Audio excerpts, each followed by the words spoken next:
السلام عليكم ورحمة الله وبركاته. ندعو الله سبحانه وتعالى أن يرفع الوباء والغلاء فيروس كورونا عن مصر وعن جميع دول العالم، ونصلي ونسلم على سيدنا محمد أشرف الخلق صلى الله عليه وسلم. النهاردة التقرير بتاعنا الأسبوعي بتاع تقرير سوق الجمعة الموافق النهاردة 26/3/2021 في أسعار العصافير إن شاء الله، وهجيب لكم برضو بعض المعلومات المفيدة. النهاردة كان السوق جميل جدا، وكان في حركة لم في السوق من التجار. يعني برضو كل الناس تحافظ على عصافيرها وطيورها، ما ترميهاش كده بسهولة. فكان هنمسك كل عصفور على حدة ونحاول نقول لكم ايه سعره. السعر اللي هقوله هيبقى سعر لم يعني من التجار. لو واحد عايز عنده كمية كبيرة بيديها مثلا للتاجر او بياخدها منه التاجر مرة واحدة جملة، ويريح دماغه ويريح، بس طبعا بسعرها بيكون اقل. ده اللي بيكون معاه مثلا كميات كبيرة مثلا وعايز يبيعها جملة. لكن مثلا لو حد تاني عايز يبيع مثلا معاه جوزين 3 5، ففي ممكن يبيعهم تداول بينهم وبين الناس وبين بعضيها، فبيكون السعر هيكون أعلى من كده بزيادة مثلا 20 جنيه 30 جنيه حسب شطارتك. ف... فانتوا دلوقتي تبقوا عارفين ان انا السعر اللي هقوله هيبقى سعر ايه لم من التجار.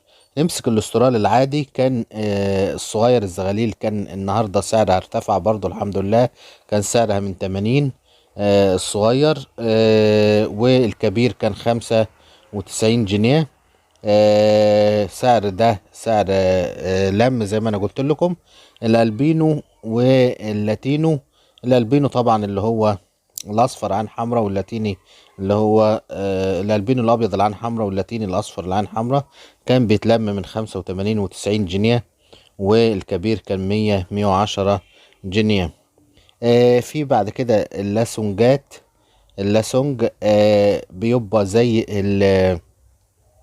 الالبيني، سواء كان ابيض او اصفر، بس بتبقى فيه علامات خفيفة على الجناحات، عشان في واحد صديقنا ذكرنا عن الموضوع ده، ان ان في لاسونج يعني بيبقى عن حمرا، وانا ما قلتوش الدار اللي فات، فالمرة دي ايه جايب لكم برضو سعره.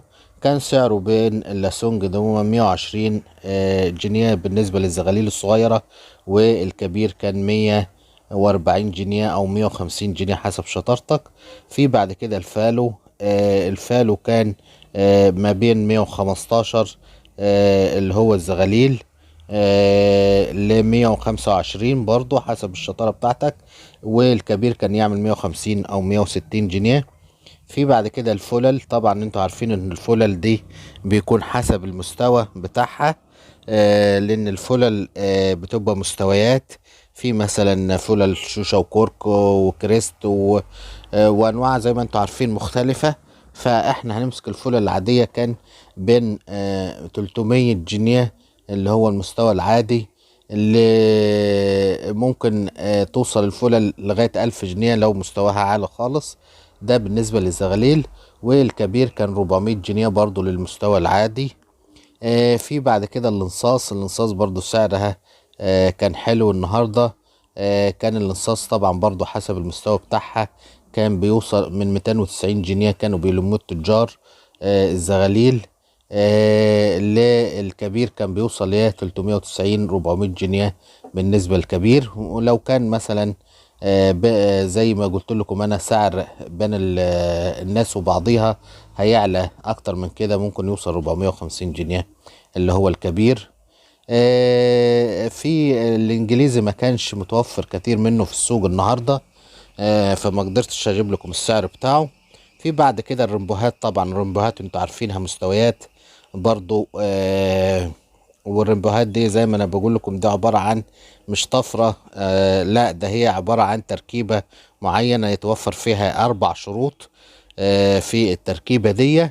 فلو ما كانش ال4 شروط دي موجودة في العصفور دوا في مش هيبقى عصفور ريمبو، عشان ايه محدش يضحك علينا. فاول حاجة خدت بالك بيبقى فيه الاوبلاين، وطبعا الاوبلاين في الظهر ده بيبقى علامة ال7 فيه، وانا عامل فيديوهات عن تصنيفات الطيور الاسترالي. وفي دو العلامة اللي هو الاوبلاين. بعد كده اللون الازرق. في بعد كده اصفر الوجه. في اللي هو صافي الجناح. الاربع علامات دول اللي هم بيكونوا موجودين في الرمبوهات. كل ما خدت بالك العلامات دي تكون واضحة وظاهرة، وفي بسعره بيغلي. قلنا الرمبوهات كان الزغاليل بتعمل 500 جنيه المستوى العادي، والكبير كان 600 جنيه، وطبعا بترتفع حسب المستوى ممكن يوصل ل 1000 جنيه. في بقى اللي هو عصفور البلاك وينج. طب البلاك وينج يعني بيبقى ايه، طفرة جديدة، فعشان كده سعرها غالي. كان الأيام اللي فاتت وصلت يمكن ل5000 جنيه، لكن سعرها نزل شوية اللي ابتدت الناس تنتجه. يعني وصلت من 2500 ل3000 جنيه. وكان الأزرق من ده بالنسبة للبلاك وينج الأخضر. والبلاك وينج الأزرق كان ب4500 جنيه، يعني من 4000 ل5000 جنيه. نمسك في الروز زي ما انتم شايفين في الصورة. كان الروز العادي اللي عندنا اللي هو الأخضر العادي برضو سعره معقول. حاليا ارتفع، كان في الأول ب150، دلوقتي ب200 جنيه وصل في السوق. ملم من التجار كان ب200 جنيه، والكبير 300. الرز اللاتيني الأصفر كان ب250 جنيه، و260 لغاية 400 جنيه الكبير. اللاتيني الأوبلاين زي ما انتم شايفين في الصورة، الأوبلاين ريد ده كان بيعمل 600 جنيه، والكبير منه كان بيعمل 1100. اللاتينو اوبلاين اورنج اعلى شوية من الاوبلاين ريد، بيعمل 650، اللي هو الزغاليل بتاعته اللي لغاية 1200 جنيه. اللي هو الكبير الشغال. وطبعا ده سعر سعر لم للتجار، لكن سعر التداول بيكون اعلى من شوية. ما ننساش الالبينو طبعا اللي هو بيكون برضو سعره كان حاليا وصل 600 جنيه، برضو سعره معقول للزغاليل الصغيرة. والكبير كان بيعمل 1100 1200 جنيه حسب الشطارة بتاعتك. نخش بقى على الكوكتيل. بقى في الكوكتيل اللي عندي اللي هو اللاتيني. اللاتيني كان بيعمل من 350 جنيه الزغاليل، والكبير كان بيعمل سعر تداول يعني وصل 500، لكن سعر اللم كان ب 430 في الحدود دي كده ل 450 جنيه للتجار بياخدوه. في بعد كده اللي هو المصبع زي اللي انتوا شايفينه حسب التصبيعة اللي هو واقف على الجنب ده اللي فيه لون اسود في الجناح بتاعه. ده كان مصبع بخد، كان بيعمل من 250 جنيه الزغاليل حسب التصبيعة بتاعته. كل ما تخف اللي هو الألوان السوداء فيها دي بيزيد السعر. والكبير كان بيعمل 350 جنيه. في بعد كده الكوكتيل الحبشي كان الزغاليل كان بتعمل 150 جنيه، والشغال كان بيعمل 300 جنيه. في الألبينو كان سعره كويس برضو النهاردة. الألبينو ده أبيض خالص وعينه حمراء. سعره كان بيعمل الزغاليل بتاعته من 1100 جنيه ل1200 جنيه. وسعر اللي هو الزغاليل سعر الكبير اللي هو الشغال كان بيعمل 2000 جنيه. بيلموه التجار يعني. لكن في التداول بين الناس كان بيوصل ل1000 2200 جنيه. في الفرنساوي في الإيزابيل العادي ابو خد كان بيعمل 225 جنيه، والكبير الشغال بيعمل 350 جنيه. لكن الازابيل الفرنساوي بيبقى سعره الفرنساوي ده بيكونش ليه خد، بيبقى وشه ابيض ما لهوش الخد الاحمر دوه. الفرنساوي ده غالي شويه. الازابيل كان بيعمل 500 جنيه الزغاليل، والكبير كان بيعمل 600 جنيه. والفرنساوي العادي اللي هو ممكن نقول فرنساوي بس هي حبشي مثلا كان بيعمل 300 جنيه الزغاليل، والكبير كان بيعمل 500 جنيه. قلنا احنا الالبينو برضو قلناه. كده تقريبا يبقى قلنا الكوكتيل كله. طب نخش بقى على الحاجات التانية. مثلا زي اليمام الماسي. اليمام الماسي كان بيعمل 350 جنيه او 300 لغاية 375 جنيه حسب لونه وحسب الحجم بتاعه. طبعا كلكم عارفين اليمام الماسي وعلى جماله، وانا عامل فيديو جميل جدا عن اليمام الماسي. هنسيب لكم برضو في اسفل الشاشة نهاية الشاشة ان هسيب لكم فيه بعض الفيديوهات اللي هي الجميلة عندنا. في بعد كده طائر المينا او طائر الماينة. طبعا بيختلف حسب اذا كان صيد. الصيد اللي هو بيصيدوه يعني من الجو بيكون في حدود 200 جنيه 250 جنيه يوصل 300 جنيه حسب انت وشطارتك بقى. ما تشاطر مع اللي بيبيعوا. لكن لو هو زغاليل صغير ومربي في البيت وهتاخده ممكن تجيبه ب 300 جنيه او 400 جنيه اللي هو البيتي المدرب. في بعد كده عندنا الهاماستر، وانا عامل فيديو عن الهاماستر برضو. ارجعوا له. الهاماستر الصغير اللي هو عمر شهرين كده بيكون ب40 جنيه، والكبير اللي هو مثلا عمره 4 شهور او 5 شهور بيوصل ل60 جنيه. وده كان في المحلات بيتباع. في السلاحف بتكون حسب حجمها. فالسلاحف بتوصل من 150 جنيه لغاية مثلا ما توصل 300 و400 حسب حجمها. في كان عندنا برضو موجود الدرة الهندي. كان الزغاليل منها ب2500 اللي هو الأخضر منها العادي الهندي الأخضر العادي كان 2500 جنيه.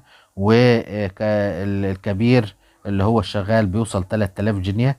الدرة الأمريكي طبعا معروف سعرها، وانا عملت فعلا فيديو برضو بالفرق بين الدرة الهندي والدرة الامريكي وبرجعوا له. الدرة زي ما هتعرفوا الفرق. الدرة الامريكي كان بيوصل سعر الزغاليل منها ب13,000 جنيه. وطبعا الكبير منها هيزيد شوية في السعر. في بعد كده نمسك بقى اللي هو الزبرة. طائر الزبرة نسيناه هنقوله. سعرها يعني عالي شوية. الزبرة الزغاليل كان بتعمل 80 جنيه من 75 ل80، والكبير كان بيعمل 100 جنيه. هي سعرها رفع برضو مع الاسترالي عشان في حركة لم من التجار، عشان في طلبية مسافرة الخارج. في بعد كده برضو كان في ناس معاها حصون كتير من العرب يعني مش مصريين. لان هم دايما العرب بيحبوا الحصون وبيربوه او بيصيدوه. فكان موجود منه كتير. كان سعره ب350 جنيه الزغاليل، والكبير يوصل 450 جنيه.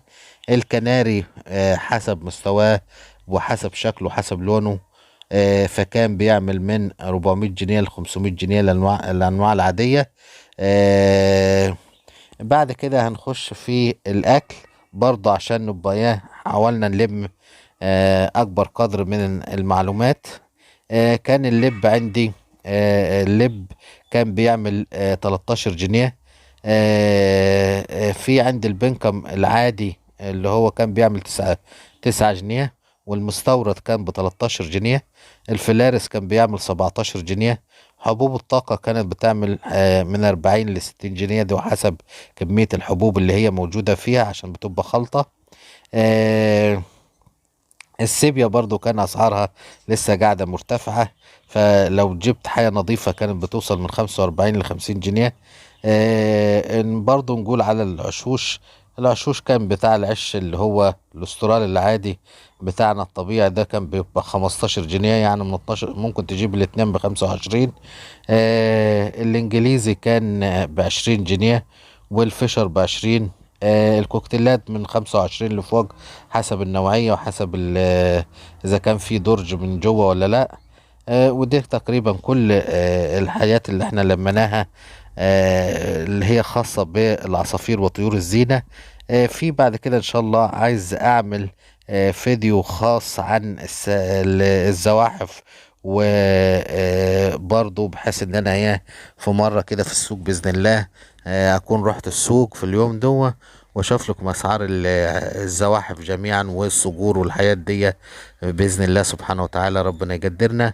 ولا تنسونا في الاشتراك في القناه وتفعيل زر الجرس لمزيد من الفيديوهات الاخرى.